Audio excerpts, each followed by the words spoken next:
Assalamualaikum warahmatullahi wabarakatuh.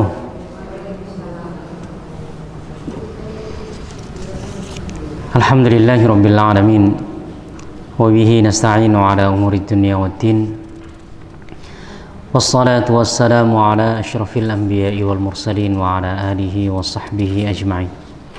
Subhanaka la ilma lana illa ma 'allamtana innaka antal alimul hakim. Rabbi syrah li sadri wa yassir li amri wahlul 'uqdatam min lisani yafqahu qawli, amma ba'du. Ibu-ibu jamaah yang dirahmati Allah Subhanahu wa taala, alhamdulillah kita bersyukur kepada Allah pada kesempatan sore hari ini kita berjumpa lagi. Hari ini kita akan melanjutkan lagi kajian kita tentang kehidupan perempuan di zaman Nabi Sallallahu Alaihi Wasallam. Halaman berapa, Bu? Bab 5. Itu bukunya masih banyak? Masih ya? Oke, kita masuk bab 5. Judulnya Bukti Peran Wanita Muslimah dalam Kehidupan Sosial pada Masa Kerasulan Sallallahu Alaihi Wasallam. Artinya di masa Rasulullah, wanita-wanita juga memiliki peran serta dalam kehidupan bermasyarakat. Mereka tidak mengucilkan diri atau menyendiri saja di rumah. Mereka juga punya peran yang juga memberikan manfaat bagi masyarakat sekitar. Ini pendahuluan, ini nggak terlalu penting. Kita langsung masuk ke halaman 208. 208 ya. Oke, bagian 2. Wanita dan laki-laki saling mengucapkan salam. Artinya di zaman Nabi Shallallahu Alaihi Wasallam, laki-laki dan perempuan juga saling mengucapkan salam. Artinya salam ini adalah hak antara sesama muslim. Maka Rasulullah mengatakan, hakul muslimi 'alal muslimi sittun. Hak seorang muslim dengan muslim yang lainnya itu ada 6. Yang pertama apa? Idza laqitahu fasallim alaihi. Apabila kalian bertemu maka ucapkanlah salam. Ini khusus laki-laki sesama laki-laki, perempuan sesama perempuan, atau laki-laki perempuan, perempuan laki-laki. Hak seorang muslim terhadap muslim yang lainnya ada 6. Yang pertama, mengucapkan salam. Kira-kira yang dimaksud dengan muslim di sini hanya laki-laki kepada laki-laki saja, atau perempuan kepada perempuan saja, atau bebas gitu. Laki-laki perempuan, perempuan-perempuan, perempuan laki-laki, perempuan-perempuan, ya kan. Semua, setiap yang mengaku muslim ya punya hak dan kewajiban itu. Laki-laki muslim, perempuan muslim, muslimah maksudnya kan. Artinya yang beriman. Idza laqitahu fasallim alaihi. Apabila bertemu ucapkan salam. Ini hak seorang muslim dengan muslim yang lainnya. Dan ini tidak terbatas pada laki-laki sesama laki-laki atau perempuan sesama perempuan. Laki-laki perempuan boleh, perempuan ke laki-laki juga boleh, karena sama-sama muslim, gitu kan. Wa idza da'aka fa'ajibhu. Hak yang kedua, apabila dipanggil atau diundang maka penuhilah undangan. Undangan apapun, terutama kalau undangan acara-acara besar kan, seperti pesta pernikahan, ya kan, atau undangan walimah-walimah yang lain, walimah khitan, walimah ini, walimah safar, kan, selamatan dan lain sebagainya. Maka datang, karena apa? Karena itu kewajiban kita sebagai sesama muslim, artinya ada hak dan kewajiban. Ya, kita wajib juga untuk menjawab. Wa idzastansahaka fansahhu. Apabila minta diberikan nasihat maka beri nasihat. Ini sesuai dengan firman Allah, wa tawasau bil haqqi wa tawasau bis sabr. Jadi kalau ada kawan minta nasihat, minta masukan, ya kan? Maka kita nasihati, kita beri masukan, gitu kan? Wa idza atisha fahamidallaha fashammithu. Apabila dia bersin kemudian mengucapkan alhamdulillah, maka jawablah dengan yarhamukallah kalau laki-laki, kalau perempuan yarhamukillah. Tapi di situ hadisnya dikatakan apabila dia bersin kemudian mengucapkan alhamdulillah. Maka ketika orang tidak mengucapkan alhamdulillah, nggak ada kewajiban bagi kita untuk menjawab, ya kan? Dia bersin tapi tidak alhamdulillah sama sekali. Ya sudah biar. Kalau mau kita nyindir kan? Yarhamukallah. Biasa kan nyindir, Bu. Jadi biar orang itu sadar seharusnya dia mengucapkan alhamdulillah kan. Tapi kalau dia nggak mengucapkan alhamdulillah, kita tidak ada kewajiban untuk membalas. Maksudnya untuk mendoakan dia itu. Wa idza marida fa'udhu. Apabila dia sakit maka jenguklah. Nah, ini juga sudah kita singgung pada pertemuan sebelumnya. Bagaimana sahabat-sahabat laki-laki juga berkunjung kepada sahabat perempuan. Abdullah ibnu Abbas sahabat laki-laki melihat Aisyah sakit, kunjungin Aisyah, ya kan? Jadi sekarang sesama muslim. Muslim itu bukan hanya laki-laki sama laki-laki atau perempuan sesama perempuan. Yang penting tetap dijaga adat, kesopanan, aurat juga tetap diperhatikan, ya kan? Terutama perempuan kalau sakit, kalau semuanya kunjung laki-laki harus diperhatikan juga auratnya. Sama juga laki-laki juga begitu, ya kan? Karena kadang-kadang kita sakit ini kan tidak memperdulikan aurat lagi. Karena terbuka sana sini kita tidak sadar atau kita tidak mempedulikan itu. Ya tetap. Yang keenam, wa idza mata fattabi'hu. Apabila meninggal maka iringi jenazahnya. Artinya ada hak bagi seorang jenazah itu ketika meninggal kita sebagai sesama muslim mengiringinya. Ya. Hukumnya kan fardu kifayah. Artinya harus ada sebagian dari kaum muslimin itu yang melakukan. Kalau tidak melakukan sama sekali maka semua berdosa, gitu ya. Nah, ini. Oke, itu. Nah dari sini maka mengucapkan salam antara laki-laki dengan perempuan sesama muslim itu juga dibolehkan, ya bahkan dianjurkan. Tentu yang tadi kita sampaikan adab kesopanan harus tetap dijaga, ya kan? Tidak menimbulkan fitnah dan lain sebagainya. Dari Abu Hazim dari Sahal dia berkata, kami gembira sekali pada hari Jumat. Yang bercerita siapa? Abu Hazim. Laki-laki atau perempuan Abu Hazim? Abu laki-laki berarti kan? Aku bertanya kepada Sahal, mengapa? Dia menjawab, bersama kami ada seorang perempuan tua. Nah, ini Sahal nih. Jadi Abu Hazim menceritakan, tapi dia menceritakan dari Sahal. Sahal berkata, kami gembira sekali pada hari Jumat. Kemudian kawannya bertanya, kenapa? Artinya mengapa kamu sangat gembira? Dia menjawab, bersama kami ada seorang perempuan tua. Lihat ya, perempuan. Dia pergi ke Budha'ah, nama lokasi perkebunan kurma di Madinah. Lalu dia memungut umbi-umbian. Setelah itu dimasaknya dalam periuk, dicampur dengan gandum yang sudah dilumatkan. Ketika selesai salat Jumat kami langsung pulang. Kami mengucapkan salam kepada wanita tersebut. Yang menceritakan Sahal. Abu Hazim ini dapat kisah dari Sahal. Artinya pelakunya yang melakukan itu adalah Sahal, gitu. Nah, Sahal mengatakan kami mengucapkan salam kepada wanita tersebut. Sahal seorang laki-laki mengucapkan salam kepada perempuan. Lalu dia menghidangkan makanan yang telah dia siapkan untuk kami. Kami gembira sekali karenanya. Kami tidak tidur dan tidak makan kecuali setelah sholat Jumat. Hadis diriwayatkan Bukhari. Ya, ada istilahnya qailulah. Qailulah itu tidur sejenak di waktu siang. Bisa sebelum zuhur atau bisa setelah zuhur. Nah, Sahal ini beberapa sahabat Rasulullah SAW juga terbiasa kalau hari Jumat itu qailulahnya setelah Jumat. Ya, artinya tidur siangnya setelah Jumat.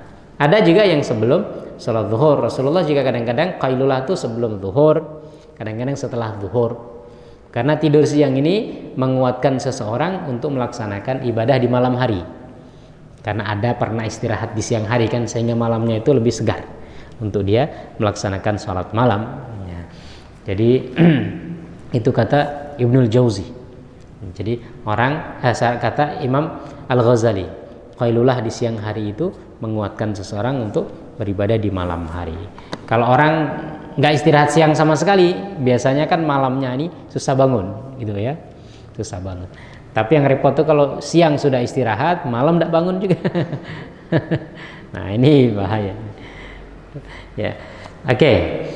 Dari Aisyah radhiyallahu anha dikatakan bahwa sesungguhnya Nabi Shallallahu alaihi wasallam berkata kepada Aisyah, sesungguhnya Jibril mengucapkan salam kepadaku. Jibril ini laki-laki atau perempuan? Tidak laki-laki, tidak perempuan ya. Ya karena malaikat.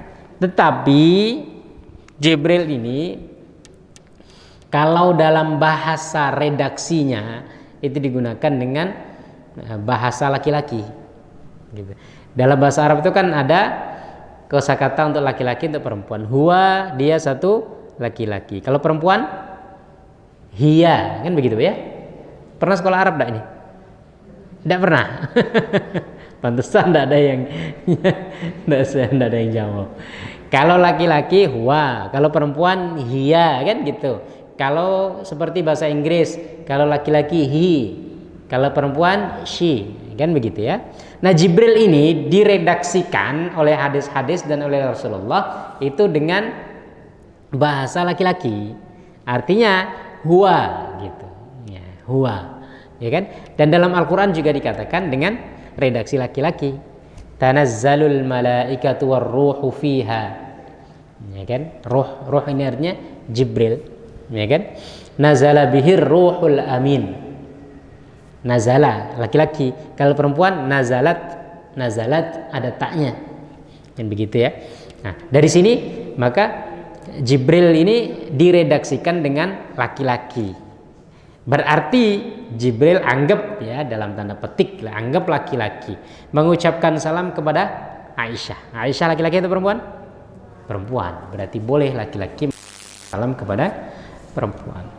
Bukhari menyebutkan kedua hadis tersebut di dalam bab kaum laki-laki mengucapkan salam kepada kaum wanita dan kaum wanita mengucapkan salam kepada kaum laki-laki. Sehingga Imam Bukhari membuat bab khusus. Jadi memberi judul bab. Imam Bukhari itu kan punya buku judulnya Sahih Bukhari.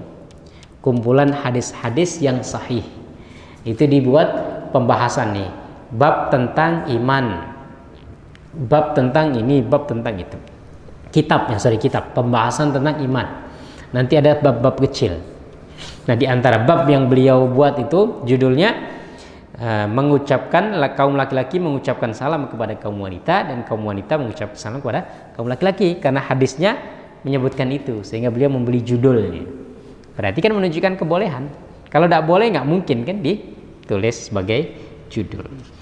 Hafiz Ibnu Hajar berkata, kalimat bab kaum laki-laki mengucapkan salam kepada kaum wanita dan kaum wanita mengucapkan salam kepada kaum laki-laki mengandung isyarat tentang jawaban Bukhari terhadap apa yang diriwayatkan oleh Abdul Razak dari Muammar bin Yahya bin Abu Kathir yang berkata, aku dengar bahwa sesungguhnya makruh hukumnya kaum laki-laki mengucapkan salam kepada kaum wanita dan sebaliknya. Hadis tersebut statusnya maqtu' atau mu'dhal. Yang dimaksud dengan diperbolehkannya kaum laki-laki mengucapkan salam kepada kaum wanita dan kaum wanita kepada kaum laki-laki adalah ketika aman dari fitnah. Dari ada seorang ulama namanya Abdul Razak. Ya. Abdul Razak ini membuat atau menyebutkan satu hadis yang menyebutkan dimakruhkannya laki-laki mengucapkan salam kepada perempuan dan perempuan mengucapkan salam kepada laki-laki. Nah, Imam Bukhari ingin bantah gitu. Seakan-akan beliau bikin judul seperti itu ditujukan untuk membantah hadisnya dari Abdul Razak ini. Maksudnya apa? Hadisnya Abdul Razak itu hadis maqtu'. Maqtu' itu salah satu perawinya putus. Artinya nggak nyambung. Karena dalam hadis itu perawi harus nyambung. Dari fulan ke fulan ke fulan ke fulan ke fulan. Contohnya saya nih ya. Saya meriwayatkan dari bapak saya. Bapak saya dari kakek saya. Kakek saya dari bapak dia. Jadi nyambung, pernah ketemu, pernah hidup semasa, ya kan? Kalau saya langsung meriwayatkan dari bapaknya kakek saya, ini kan terputus. Ya. Kalau kepada kakek saya mungkin masih bisa, karena bisa jadi masih bertemu. Saya masih bertemu dengan kakek saya. Ya, saya di usia 25 tahun masih ketemu dengan kakek saya. Gitu. Artinya kemungkinan ada kabar atau hadis itu dari kakek saya masih mungkin. Tapi dengan bapaknya kakek saya tidak pernah ketemu. Sebelum saya lahir, bapak kakek saya sudah meninggal. Apa namanya, buyut ya, ya kan? Sudah meninggal. Kalau saya meriwayatkan dari, bisa jadi bohong, bisa jadi benar, tapi saya menyembunyikan dua orang, menyembunyikan bapak saya, menyembunyikan kakek saya, kan? Kan tidak mungkin saya langsung. Nah, hadis Abdul Razak ini dia maktu, terputus karena ada perawi yang tidak ada, gitu. Saya langsung meriwayatkan dari kakek saya, sementara seumpamanya saya tidak pernah ketemu kakek saya. Seumpamanya kakek saya meninggal saya di usia 5 tahun, seumpamanya, bukan? Walaupun sempat ketemu, tapi kan tidak mungkin anak 5 tahun bisa menceritakan apa yang disampaikan oleh kakeknya, kan begitu kan? Nah, ulama-ulama hadis dulu meneliti begitu. Hadis disebut sahih, hasan, atau dhaif, atau bahkan hadis maudhu karena gitu diteliti. Si fulan dapat dari siapa? Dari si fulan. Dilihat si fulan ini lahirnya tahun berapa, meninggal tahun berapa. Yang ini juga lahir tahun berapa, meninggal tahun berapa. Oh, kemungkinan ada pertemuan. Karena si yang atasnya ini dia meninggal tahun 2010 semuanya, kan? Meninggal tahun 2010. Sementara yang bawahnya ini dia meninggalnya tahun 2020 di usia 60 tahun, ya kan, semuanya kan. Berarti kan masih kemungkinan bertemu di usia 50 tahun itu masih ada pertemuan. Nah, begitu. Ulama hadis itu dulu sampai seperti itu mengkaji. Nah, Imam Bukhari bikin bab tentang mengucapkan salam laki-laki ke perempuan, perempuan ke laki-laki, itu untuk membantah hadis ini. Hadis ini hadisnya dhaif. Hadis dhaif maktu, ada satu perawi itu yang terputus, atau mu'dhal. Mu'dhal ini makan dua perawi yang terputus. Kalau saya mengucapkan saya dapat dari kakek saya, ini berarti ada satu terputus, bapak saya yang terputus, ya kan? Kalau saya katakan saya dapat dari buyut saya, berarti dua orang yang terputus, bapak saya, kakek saya. Langsung saya ngomong dari buyut saya, atau dari bapaknya lagi, ya berarti kan tidak mungkin, ya, berarti ada banyak yang tersembunyi. Itu mu'dhal namanya. Kalau maktu dia terputus, kalau mu'dhal itu tadi ada dua yang terputus. Kalau dua terputus berarti kan lebih lemah lagi. Nah, gitu ya. Nah, di sini Imam Bukhari ingin membantah itu. Artinya mengucapkan salam laki-laki ke perempuan atau perempuan ke laki-laki, hadisnya lebih sahih. Kalau hadis Bukhari memang sahih, gitu. Dalam bab itu disebutkan bahwa kedua hadis itu dapat digunakan sebagai landasan hukum tentang diperbolehkannya mengucapkan salam antara laki-laki dan wanita. Selain itu masih ada satu hadis di luar syarah Bukhari, yaitu hadis Asma binti Yazid yang berbunyi, Nabi Shallallahu Alaihi Wasallam melewatiku bersama sejumlah kaum wanita. Nabi, ya. Lalu beliau mengucapkan salam kepada kami. Nah, bukan hanya sahabat, Rasulullah sendiri nyontohkan, ya, mengucapkan salam kepada kaum wanita. Hadis tersebut derajatnya hasan menurut Tirmidzi, bukan menurut syarah Bukhari. Yang dimaksud dengan syarah Bukhari adalah bertemunya dua perawi, yang satu meriwayatkan hal yang sama dengan yang diriwayatkan oleh perawi yang lain. Artinya hadis ini nggak diriwayatkan oleh Bukhari, tapi diriwayatkan oleh Imam Tirmidzi. Statusnya hasan. Hasan itu di bawahnya sahih, tapi masih dipakai untuk dalil, ya kan? Melainkan menurut syarah Tirmidzi sendiri. Hadis tersebut diperkuat dengan hadis Jabir menurut riwayat Ahmad. Abu Naim meriwayatkannya dalam bab amalan dalam sehari semalam dari hadis Wathilah yang berstatus marfu'. Marfu' ini diangkat kepada Rasulullah SAW, artinya nyambung.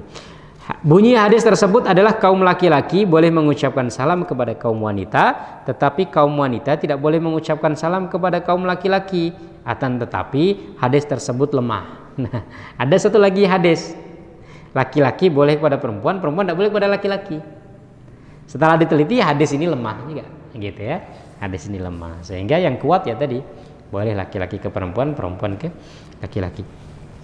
Imam Muslim juga meriwayatkan hadis Ummu Hani yang berbunyi, aku datang menemui Nabi Shallallahu Alaihi Wasallam ketika kebetulan beliau sedang mandi, lalu aku mengucapkan salam kepadanya. Ummu Hani ini sepupunya Rasulullah. Sepupunya Rasulullah. Dia anaknya Abu Thalib. Abu Thalib ini pamannya Rasulullah. Nah, Ummu Hani namanya. Saudarinya siapa? Ali bin Abi Thalib.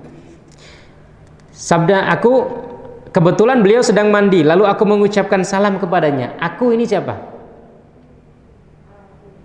Ummu Hani kan? Mengucapkan salam kepadanya, siapa? Rasulullah.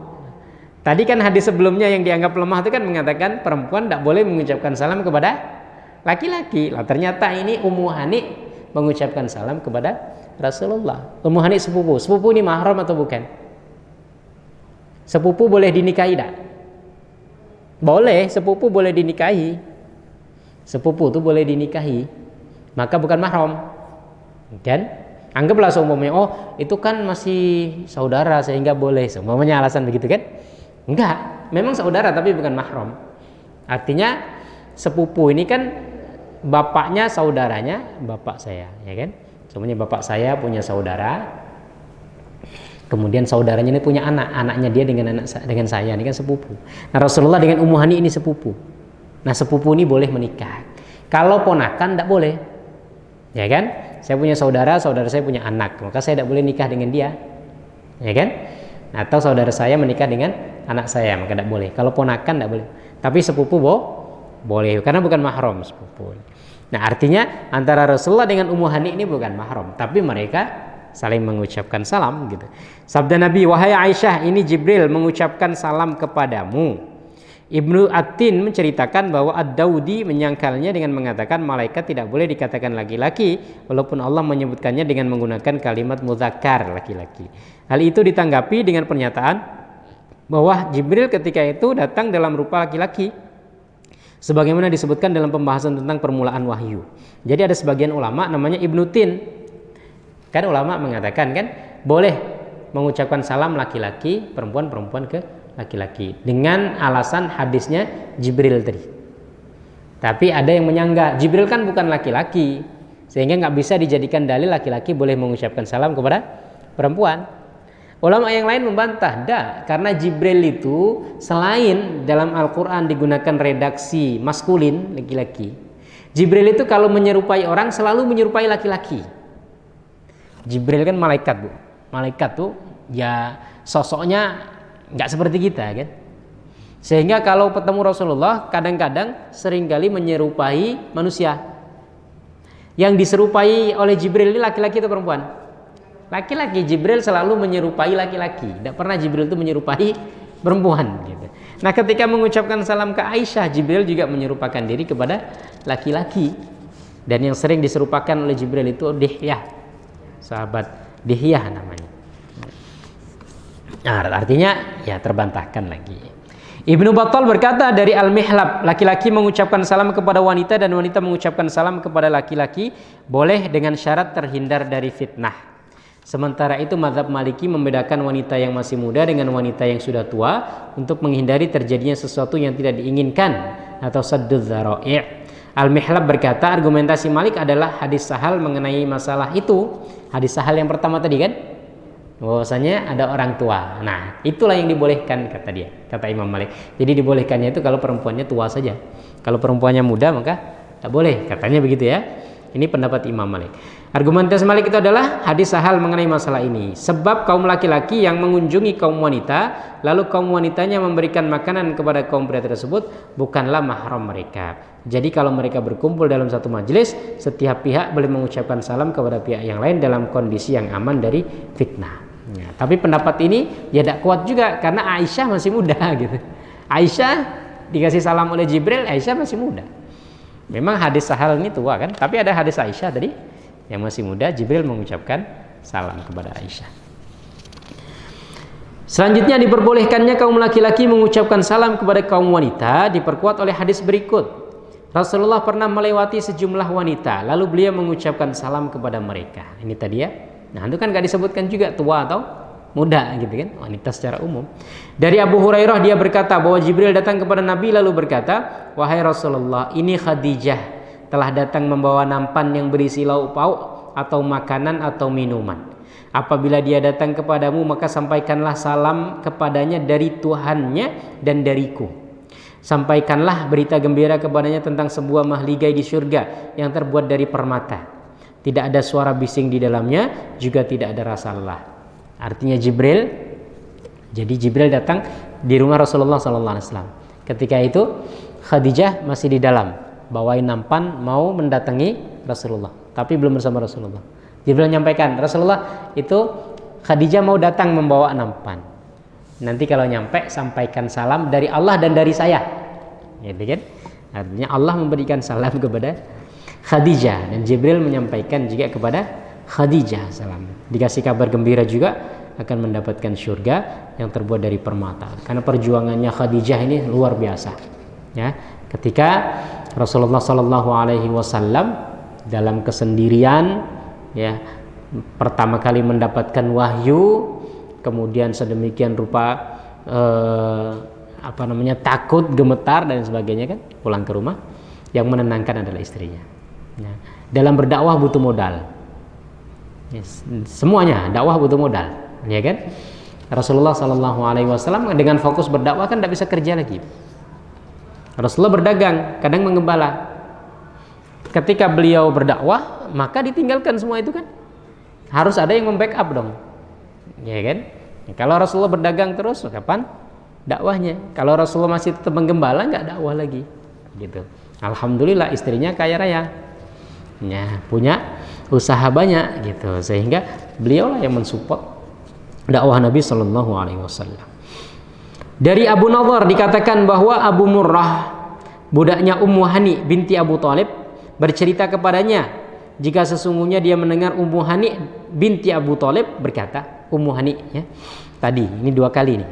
Yang pertama tadi sudah, kedua ini ada kisah lagi juga dari Ummu Hani. Pada tahun penaklukan kota Makkah, aku pergi menemui Rasulullah Shallallahu Alaihi Wasallam. Aku dapati beliau sedang mandi, sementara Fatimah putri beliau berusaha menutupi beliau. Artinya nggak seperti kamar mandi kita, Bu, sekarang kan. Jadi kamar mandi dulu ya mungkin zaman dulu kan. Jadi ketika Rasulullah mandi, Fatimah menutupi dengan kain, gitu ya. Ya menjagalah supaya nggak kelihatan, gitu kan. Fatimah kan anaknya. Nah, kemudian Ummu Hani ini melihat, gitu ya. Ummu Hani melihat Rasulullah mandi yang ditutupi Fatimah, berusaha menutup. Lalu aku mengucapkan salam kepada beliau. Dua kali sudah Ummu Hani mengucapkan salam kepada Rasulullah SAW. Aku dapati beliau sedang mandi. Lalu aku mengucapkan salam kepada beliau. Beliau bertanya, siapa ini? Aku menjawab, Ummu Hani. Artinya Rasulullah kan tidak lihat, cuma dengar ada salam. Siapa yang menyampaikan salam itu? Ummu Hani. Beliau berkata, selamat datang Ummu Hani. Artinya selamat datang di rumah saya. Itu bukan rumah Rasulullah sebenarnya, tetapi ketika penaklukan Makkah itu Rasulullah di situ, gitu. Sehingga selamat datang wahai Ummu Hani. Selesai mandi, beliau berdiri melakukan sholat 8 rakaat dengan hanya mengenakan sehelai kain. Sehelai kain. Aurat laki-laki itu di mana? Antara pusar sampai lutut, ya, antara, bukan dari pusar ke lutut. Ini pernah saya sampaikan kan, antara pusar dan lutut. Jadi pusar ini tidak masuk bagian dari aurat dan lutut ini tidak masuk bagian dari aurat, karena antara. Tapi ya lebih baik kan ditutupi dua-duanya, karena ya takutnya nanti tersingkap dan lain sebagainya kan. Tapi ulama mazhab Syafi'i mengatakan antara pusar dan lutut. Artinya kalau orang sholat pakai sarung saja sah tak? Sah kan? Sah. Maksudnya Rasulullah sholat dengan sehelai kain itu ya sudah sah sholatnya. Ya, cuman untuk lebih sempurna ya memang ditutupi dengan baik, apalagi kalau sholat berjamaah. Ini kan Rasulullah sholat sendiri. Maka kalau seumpamanya seorang laki-laki sholat dengan menggunakan sarung saja boleh, gitu ya, dengan sehelai kain. Usai sholat aku bertanya, ya Rasulullah, saudaraku Ali bin Abi Thalib mengaku bahwa dialah pembunuh seorang yang telah aku upah. Aku upah ini maksudnya telah aku jamin, ya, yaitu Fulan bin Hubairah. Rasulullah berkata, aku telah memberi upah yang kamu beri upah. Artinya aku menjamin apa yang kamu jamin, wahai Ummu Hani. Artinya orang kalau berada di jaminan seseorang kemudian terbunuh, maka dia harus membalasnya, gitu. Nah ini kebetulan Ali bin, wallahu alam, kita tidak tahu juga kisah panjangnya seperti apa. Tapi Ali ini membunuh, mungkin pembunuhan dalam peperangan, ya. Karena kadang-kadang begini, Bu. Jadi antara kaum muslimin dengan orang kafir, orang musyrik, ya, kan terjadi peperangan. Kadang-kadang sebagian kaum muslimin itu dia menjamin seseorang. Ini tetangga saya, dari saya jamin ini jangan diapa-apain, gitu kan? Atau ini Rasulullah juga begitu. Rasulullah ketika pertama kali dakwah itu, Rasulullah kan mendapatkan pertentangan dari orang-orang Arab, orang-orang Mekah. Tapi Rasulullah dijamin oleh Abu Thalib, gitu. Jadi orang-orang yang mau nyakitin Rasulullah tidak berani. Padahal Abu Thalib belum masuk Islam dan sampai meninggal kan tidak masuk Islam kan. Tapi berada di jaminan gitu. Nah, orang yang terbunuh oleh Ali ini dalam peperangan penaklukan Makkah ini, dia orang yang sebenarnya sudah dijamin oleh Ummu Hani begitu. Wallahu alam, mungkin dia juga nyerang sehingga mau tidak mau harus dibunuh kan. Karena kalau nyerang ya memang harus dibalas begitu. Tapi kalau nggak nyerang, dia berada di jaminan seseorang maka nggak boleh, ya kan? Seperti kita lah. Ya gitu. Hubungan internasional antar suatu negara juga begitu. Kalau seseorang sudah dijamin oleh suatu negara, maka negara lain tidak berani ngotak-ngatik. Gitu. Makanya kadang-kadang koruptor-koruptor Indonesia itu kan lari ke Singapura, dapat jaminan dari Singapura. Udah orang Indonesia tidak berani lagi. Pemerintah Indonesia tidak berani ngotak-ngatik karena sudah dijamin sama dia kan. Walaupun warga negara Indonesia, tapi ketika masuk ke kawasan sana, ya kan tidak boleh lagi. Nah, gitu. Nah, dia terbunuh oleh Ali bin Abi Thalib. Mungkin karena tadi ya, karena mungkin dia nyerang atau seperti apa sehingga mau tidak mau harus dibalas. Nah, Rasulullah mengatakan, yang kau jamin ya aku jamin juga. Gitu. Artinya nanti kita tanyakan kepada Ali apa sebab pembunuhannya. Ummu Hani berkata itu namanya pengorbanan. Ini salah terjemah. Jadi redaksi aslinya itu terjadi di waktu duha. Duha ya. Ini penerjemahannya salah. Kalau udhiyah itu memang kurban. Tadhiyah atau udhiyah itu kurban. Tapi duha itu artinya waktu duha. Artinya kejadian Ummu Hani menemui Rasulullah itu terjadi di waktu duha. Nah, dicoret aja dibetulin. Ini salah terjemah. Maka inilah yang menjadi dalil adanya sholat sunnah duha. Rasulullah sholat berapa rakaat nih? 8 rakaat. Maka sebagian ulama mengatakan salat sunnah duha 8 rakaat berdasarkan dalil ini. Karena Ummu Hani melihat itu di waktu duha dan Rasulullah salat 8 rakaat sehingga dianggap itulah pensyariatan salat duha, salat sunnah duha. Dari Abu Hurairah beliau berkata bahwa pada suatu hari atau malam Rasulullah keluar, tiba-tiba beliau berpapasan dengan Abu Bakar dan Umar. Lalu beliau bertanya, apa yang menyebabkan kalian berdua keluar dari rumah kalian pada saat seperti ini? Rasulullah keluar rumah, ternyata menemukan Abu Bakar sama Umar juga keluar rumah, keluar malam-malam. Kira-kira nyari apa maksudnya? Kamu keluar nih nyari apa? Abu Bakar dan Umar menjawab, lapar ya Rasulullah, kami kelaparan. Ya kan? Dia nyari apalah yang bisa dimakan. Rasulullah berkata, aku juga akhirnya sama nih, saya juga lapar, di rumah ada deh makanan, kita carilah apa yang bisa dimakan. Demi yang jiwaku berada di tangannya, yang menyebabkan aku keluar sama dengan penyebab kalian keluar. Berdirilah, lah sama-sama. Ternyata kita keluar karena kelaparan, kita cari warung gitu istilahnya, Bu. Kalau sekarang kan kita cari warung sama-sama. Nah, mereka pun berdiri dan pergi bersama Rasulullah. Beliau datang kepada seorang laki-laki Ansar yang ternyata sedang tidak ada di rumah. Ketika istri pemilik rumah melihat Rasulullah, dia berkata, selamat datang, silahkan. Artinya Rasulullah melewati suatu rumah. Rumah itu pemiliknya sahabat Ansar, sahabat dari Madinah. Orangnya tidak ada istrinya. Istrinya kemudian mengatakan, selamat datang, marhaban ya Rasulullah. Selamat datang Rasulullah, silahkan masuk, mampir, gitu kan? Ya. Rasulullah bertanya kepada wanita itu, di mana si fulan? Artinya suami kamu di mana? Wanita itu menjawab, pergi mencari air untuk kami. Ya, suami lagi keluar sebentar cari air. Tiba-tiba lelaki Ansar itu datang dan begitu melihat Rasulullah bersama dua sahabat beliau, dia berkata, tidak lama setelah itu kemudian datanglah suaminya. Beliau mengatakan, alhamdulillah tidak seorang pun pada hari ini yang lebih mulia tamu-tamunya ketimbang diriku. Artinya alhamdulillah yang datang ke rumahku Rasulullah. Bukan hanya Rasulullah, Abu Bakar sama Umar, orang-orang paling mulia ini. Malam ini datang ke rumahku. Beruntungnya saya ditamui oleh ibu-ibu. Kalau tiba-tiba bupati datang ke rumah gimana? Wah, alhamdulillah Pak datang ke sini. Ya. Walaupun tidak punya apa-apa senang gitu. Didatengin bupati. Nah, ini yang datang Rasulullah sallallahu alaihi wasallam. Kemudian orang itu pergi dan datang lagi membawa setandan penuh kurma. Bawa kurma dan yang sudah matang dan setengah matang. Ada kurma yang sudah matang, ada yang setengah matang. Dia berkata, silakan makan ini Rasulullah, silakan makan. Lalu orang itu mengambil pisau. Rasulullah berkata, hindarilah, jangan engkau sembelih kambing yang banyak susunya. Artinya kambing yang banyak susunya ini lagi dibutuhkan oleh anak-anaknya. Cari kambing yang lain. Makanya menyembelih kambing perempuan ini tidak dianjurkan. Kenapa? Ya karena bisa banyak produksi gitu kan. Laki-laki 10, kambingnya perempuan 1, tetap anaknya cuma 1, ya paling 2, artinya cuma dari satu sumber. Tapi laki-lakinya 1, kambing betinanya ada 10, kan bisa jadi 10. Bisa dalam setahun 20 ekor yang keluar, kan begitu ya. Ya maka sebenarnya boleh saja perempuan betina itu disembelih. Tapi kebanyakan laki-laki karena itu. Laki-laki ini tinggal 1 saja cukup, gitu kan. Tapi kalau perempuan cuma 1, laki-lakinya 10, ya aja tetap setahun cuma beranak sekali, gitu kan. Nah, jadi Rasulullah mengatakan jangan yang ambil banyak susunya karena ini ada yang banyak anaknya yang bergantung dengan susu itu, cari yang lain. Orang itu pun menyembelih kambing buat Rasulullah SAW dan kedua sahabat beliau. Bukan hanya dikasih kurma, disembelihin kambing. Lapar-lapar dapat kambing.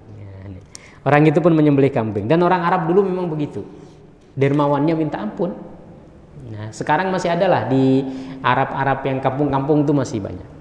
Di Arab-Arab Badui istilahnya ya, yang masih di pegunungan, ya, di gurun-gurun pasir. Kalau yang di kota-kota sudah sama kayak kita, ya, sama juga, lebih garang malah kalau orang Arab, ya kan suka marah. Tapi kalau yang di kampung-kampung itu masih datang, senyum, ketawa, senang kita. Ya, kadang langsung disembelih karena mereka punya kambing itu banyak. Ya, kadang-kadang satu padang itu udah penuh kambing dia. Gitu kan. Sehingga nyembelih 1 itu tidak kerasa. Kita tidak punya apa-apa jadi nyembelih 1. Ya kan. Ya, lumayan 2 juta kan untuk nyambut 1 tamu ya, keluar 2 juta untuk nyembelih kambing kan. Nah, tapi mereka punya banyak kambing. Jadi ya, tidak terasa begitu. Orang itu pun menyembelih kambing buat Rasulullah dan kedua sahabat beliau. Mereka makan daging kambing dan kurma itu serta minum. Ya, ada kambing, ada kurma, ada susunya lagi. Susu kambingnya tadi. Setelah kenyang dan puas, Rasulullah bersabda kepada Abu Bakar dan Umar, demi zat yang jiwaku berada di tangannya, kalian pasti akan dimintai pertanggungjawaban mengenai nikmat ini nanti pada hari kiamat. Ya. Kalian dipaksa keluar dari rumah oleh rasa lapar, kemudian kalian tidak kembali hingga kalian mendapatkan kenikmatan ini. Nikmat yang seperti ini nanti akan diminta pertanggungjawaban. Kamu sekarang kenyang, untuk apa kenyang itu? Ini salah satu di antara tafsiran dari firman Allah Subhanahu wa taala, alhaakumut takatsur hatta zurtumul maqabir kalla sawfa ta'lamun thumma kalla sawfa ta'lamun kalla law ta'lamun ilmal yaqin la tarawunnal jahim thumma la tarawunnaha 'ainal yaqin thumma la tus'alunna yauma idzin 'anin na'im. Pada hari kiamat nanti kamu benar-benar akan ditanya tentang nikmat yang Allah berikan. Nikmat sekecil ini saja akan diperhitungkan, akan diminta pertanggungjawab, apalagi nikmat-nikmat yang lain gitu ya. Jadi dalam keadaan seperti ini pun Rasulullah tetap menanamkan suatu nilai. Ya kan? Nah, kalau kita sekarang kalau kenyang sebenarnya sudah ngobrol ngalor ngidul tidak jelas. Ya kan? Ngomongnya udah kesana kesini tidak ada isinya, semua ampas semua. Rasulullah dalam keadaan ngobrol seperti ini tetap memasukkan nilai-nilai. Kita kenyang, alhamdulillah. Ingat nanti kita kenyang sekarang ini akan diminta pertanggungjawaban oleh Allah Subhanahu wa taala dengan nikmat ini. Allah kasih kita kenyang, setelah kenyang ini kita ngapain? Ya kan? Tidur apa beribadah, kan? Diminta bertanggung. Dari Anas bin Malik radhiyallahu anhu dikatakan bahwa Nabi sallallahu alaihi wasallam apabila beliau lewat di dekat Ummu Sulaim. Ummu Sulaim ini ibunya Anas. Beliau masuk menemuinya dan mengucapkan salam kepadanya. Ummu Sulaim, bukan apa-apanya Rasulullah. Ya, cuma dekat dengan Rasul dan Rasulullah sering mampir ke rumahnya Ummu Sulaim. Jadi kalau Rasulullah melewati rumahnya Ummu Sulaim, masuk. Kadang-kadang cuma sekedar salam, assalamualaikum. Ya. Kadang mampir sebentar, dikasih minum, kemudian Rasulullah berangkat. Di Ummu Sulaim ya. Artinya laki-laki mengucapkan salam kepada perempuan, Ini salah satu dalilnya lagi. Dari Zaid bin Aslam, dari bapaknya, ia berkata, aku pernah keluar bersama Umar bin Khattab ke pasar. Lalu ada seorang wanita muda menemuinya dan berkata, lihat wanita muda, wahai Amirul Mukminin, suamiku telah wafat dan dia meninggalkan beberapa orang anak yang masih kecil. Mereka belum bisa memasak kaki depan kambing. Ini kiasan. Mereka tidak mempunyai tanaman dan susu perahan. Artinya harta yang ditinggalkan oleh suamiku ini tidak cukup untuk makanan mereka, ya kan? Untuk makanan mereka. Aku takut mereka akan dimakan serigala. Artinya aku takut. Ini peribahasa ya, bahasa kiasan. Aku takut mereka nanti akan mati kelaparan karena kita nggak memiliki bekal yang cukup untuk kehidupan sehari-hari. Aku adalah putri Khufaf bin Ima al-Ghifari. Ayahku ikut serta pada peperangan Hudaybiyah bersama Rasulullah Sallallahu Alaihi Wasallam. Lalu Umar berhenti sejenak bersama wanita itu. Lihat ya, jadi interaksi laki-laki dengan perempuan dijaga dengan adab, kesopanan, ya kan, dengan akhlak, itu biasa di zaman Rasulullah dan para sahabat. Ini Amirul Mukminin Umar bin Khattab, ya. Ada seorang perempuan muda ngobrol dengan Umar, curhat. Umar sebagai seorang khalifah, sebagai seorang pemimpin, kan, mengadukan masalahnya.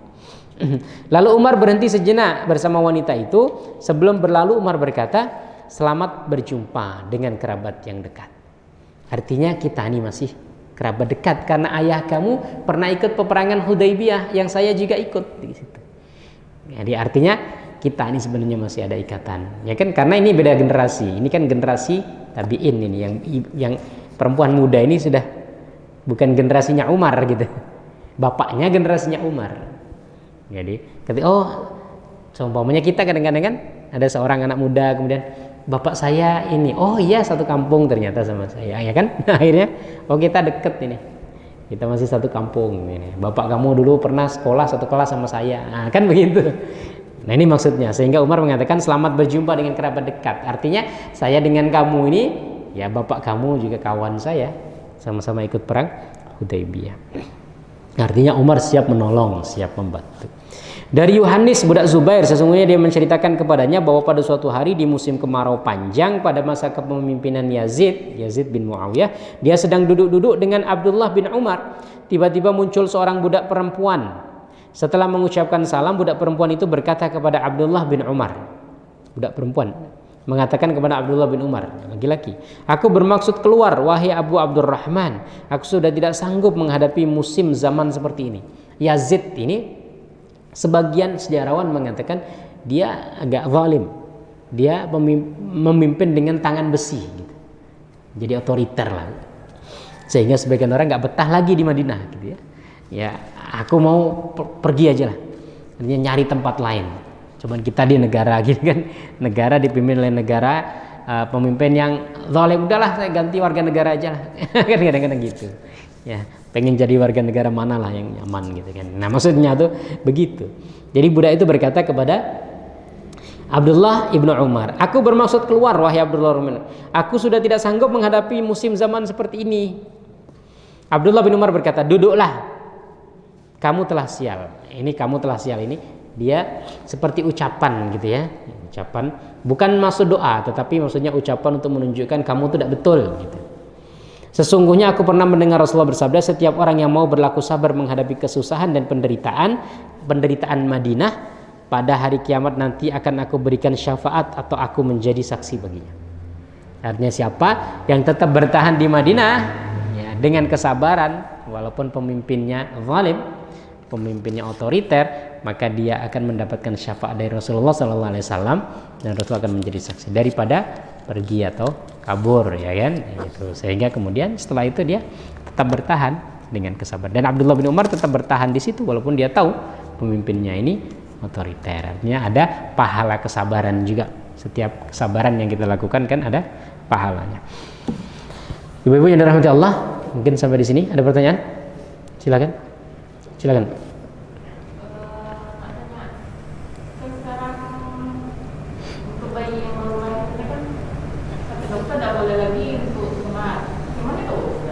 Sunat.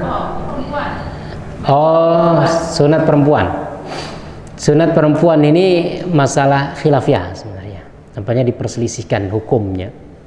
Tapi mayoritas ulama membolehkan, ada sebagian yang menganjurkan, tapi tidak mewajibkan. Kalau laki-laki kan sebagian mewajibkan. Tapi populernya pun laki-laki itu sunnah muakkad. Ya, sunnah yang ditekankan. Ada sebagian kecil ulama yang mengatakan wajib. Tapi tidak semuanya mengatakan wajib. Yang paling kuat mengatakan sunnah muakkad, sunnah yang ditekankan. Artinya ya mohon maaf, orang tidak sunat itu bukan berarti kemudian dia nggak jadi muslim. Nah, laki-laki ya. Nah kalau perempuan ini lebih ringan hukumnya. Ya sebagian mengatakan hanya dianjurkan, dibolehkan, gitu ya. Kemudian ada sebagian kecil yang mengatakan itu ditekankan. Tapi penekanannya nggak seperti laki-laki. Nah ulama-ulama kontemporer mencoba untuk mengkaji dengan kacamata ya kedokteran tadi, sehingga kalau seumpamanya secara ilmu kedokteran dianggap tidak dibolehkan, ya tidak masalah, karena itu bukan wajib gitu. Kalau wajib kemudian dilarang baru, karena kalau sunnah dilarang tidak masalah.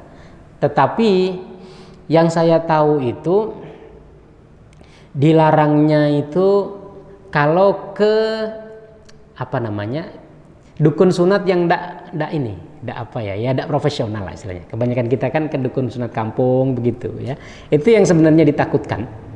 Tapi kalau seumpamanya ke dokter atau memang melalui upaya medis yang meyakinkan, tidak masalah, gitu ya. Gitu ya.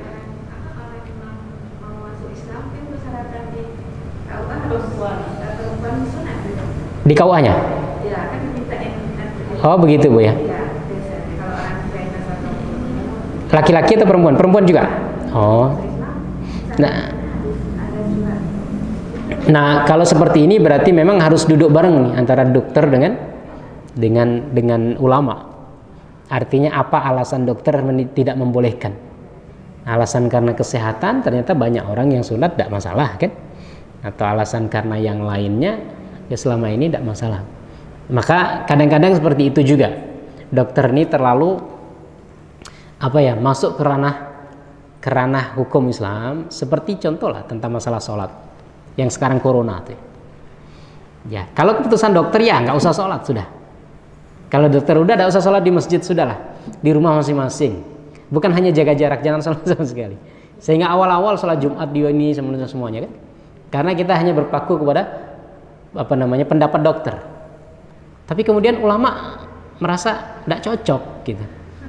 Tidak cocok, kita ini mengorbankan agama kita. Ini ada agama. Ya wajar karena namanya dokter kan. Dia kacamatanya kacamata ilmu kesehatan.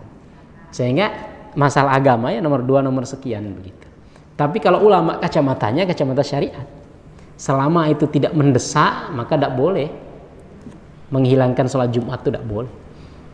Ya kan? Nah awal-awal kan kita karena memang ya ulama juga nggak punya kapasitas untuk ngomong masalah ini kan, masalah COVID gitu kan.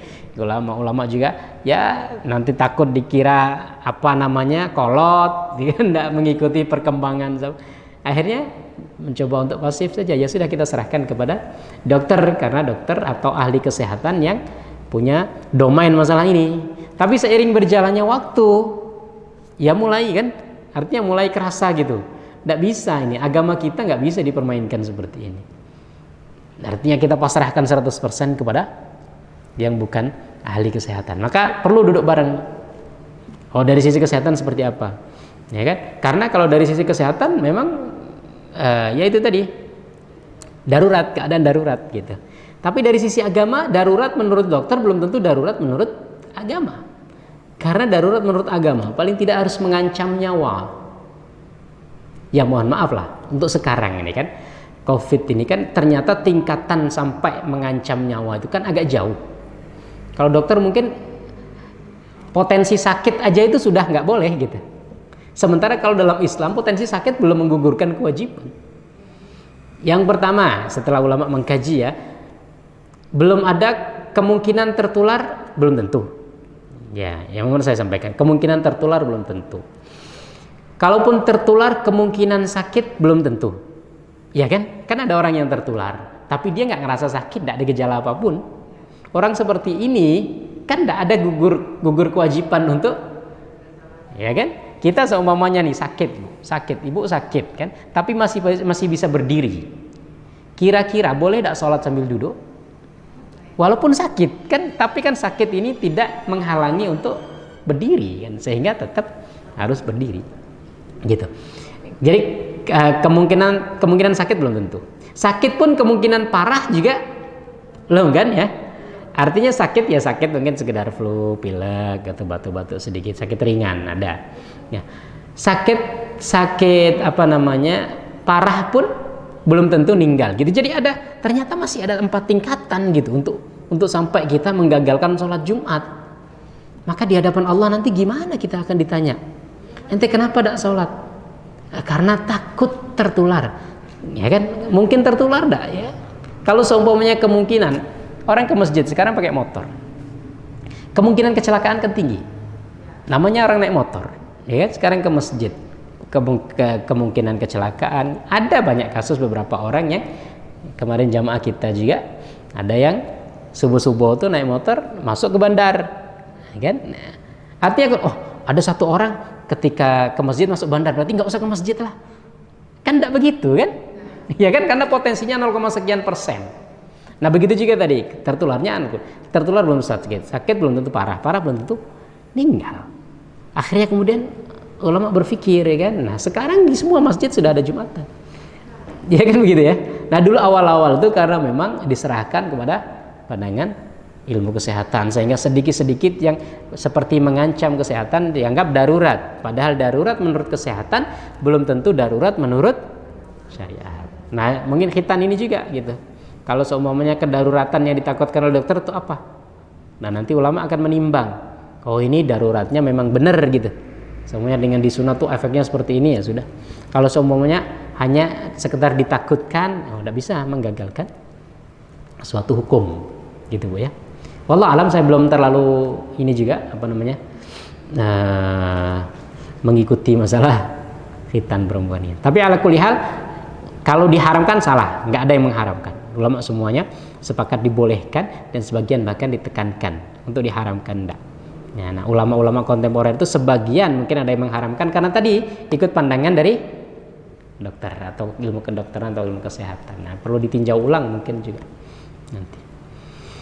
Wallahu a'lam. Begitu? Cukup atau ada lagi? Ya, silakan, Pak. Kita waktu sholat tuh sering punya fokus. Jadi boleh deh kita mau menjadi mata sebentar untuk menangkap waktu sholat. Oh iya. Boleh memejamkan mata, boleh.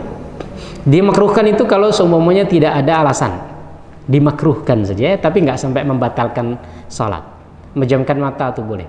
Dan bahkan sebagian ulama menganjurkan ketika orang dengan membuka mata tidak fokus. Semuanya kita ngelihat sajadah kita, ini kan aneh-aneh. Sajadah itu kan.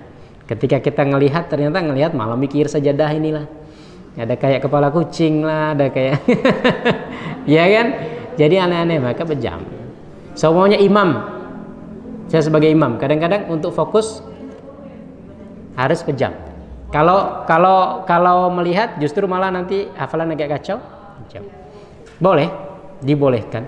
Nah kalau semuanya dengan itu ibu merasa lebih baik, malah dianjurkan. Tapi kalau semuanya tidak ada alasan gitu ya, artinya dengan kita memejamkan mata ini ya keadaannya sama dengan kita tidak memejamkan mata, maka lebih diutamakan untuk membuka mata. Begitu Bu ya. Oke, kita cukupkan. Insyaallah kita lanjutkan pada kesempatan yang lainnya. Aqulu qouli hadza wa astaghfirullahal azim li wa lakum. Wassalamualaikum warahmatullahi wabarakatuh.